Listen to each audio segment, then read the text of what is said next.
Finally, we are gonna be discussing about refining delivery, rehearsing, and performing your talk. So here, we're gonna discussing about um, some ways to improve the speech itself, not just the presentation. So actually, the final step, according to the Hosseini Z and Kamal A, relates to this topic more. So that's why I put it here. So practice the presentation. So before presenting it, you may practice it so you familiarize yourself with what you're gonna say and deliver to your audience. The presentation should mesh together with the speech and the oral presentation. So in practicing the presentation, you may already consider how you're gonna connect with the audience, how you're gonna keep them engaged in the conversation or the presentation. So it is important. You must keep eye contact with them, and it's like you're still having an intimate one-to-one talk with them. So you may keep their focus. And the start and the end of your presentation are just as important as the discussion proper. So as early as the beginning, you must hook them and you must gain their attention. You Because this will be a key reminder to them what presentation impressed them that day, or um, what presentation they liked. At the end also is important to make sure that the audience remembers what you discussed, what you just discussed, and you may leave them a question at the end to make them think about your presentation, something that relates to your topic. In conclusion, practicing your presentation can help in with correcting and editing possible mishaps that could happen in the live presentation. Then next is tips and techniques to employ before, during, or after your presentation according to Barras R 2006. So before preparing, you must prepare your notes for your presentation. This is a way to uh, keep track of what you're gonna discuss about, and if you may need a reference during your presentation, or you may forget something you're gonna say, you may look at your notes. Your notes can also help indicate what time each slide, or what time should each topic gets the time. So what's the duration of each topic it's gonna be discussed. Next is rehearsing your talk. Like I said earlier, rehearsing your talk really perfects your presentation. So rehearsing your talk also helps in making your presentation go smoothly. This can also release some anxiety, or anticipate what's gonna happen later at the actual presentation.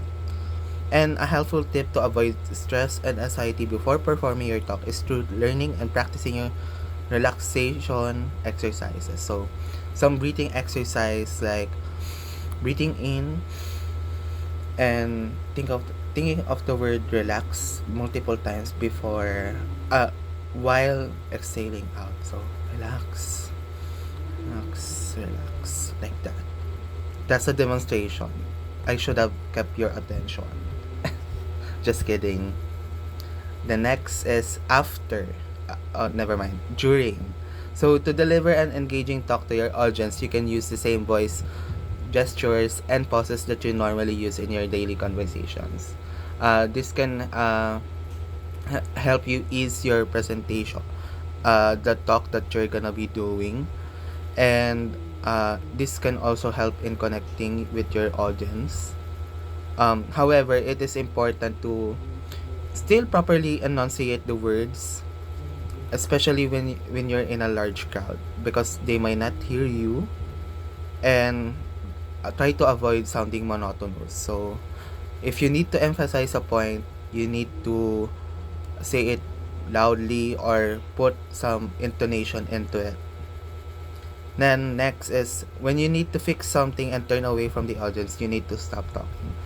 This is in correlation with the eye contact thing. So you must keep your eye contact with your audience when you're speaking to them, because in our normal conversations, uh, we if we look away while someone is talking to us, it's somewhat disrespectful. So when you turn away from your audience, you may you may lose them, and they may not listen to you anymore. Then after, so it is very polite to finish your presentation on time. So if, for example, there are presentations that are gonna be happening after you, it is important to finish on time so that the schedule is not um, it's not uh, spontaneous anymore, and it's not uh, disorganized because of you. Don't cause other presentations to lose some time because of you. And also, it is important for you to uh, finish your presentation on time, because if you keep on talking too much, you may lose your audience because you just keep on talking, and then there's no more. You just said too much, and it's become boring for them. The next is addressing the audience can also be done through answering their inquiries at the end of the presentation. So, asking asking some question from the some questions that come from the audience uh, can be anticipated. So you may prepare them through your notes, and if they need some clarification, you probably would know them because uh, you already prepared your materials, you prepared the visual aids, and you learned your topic. So I you would know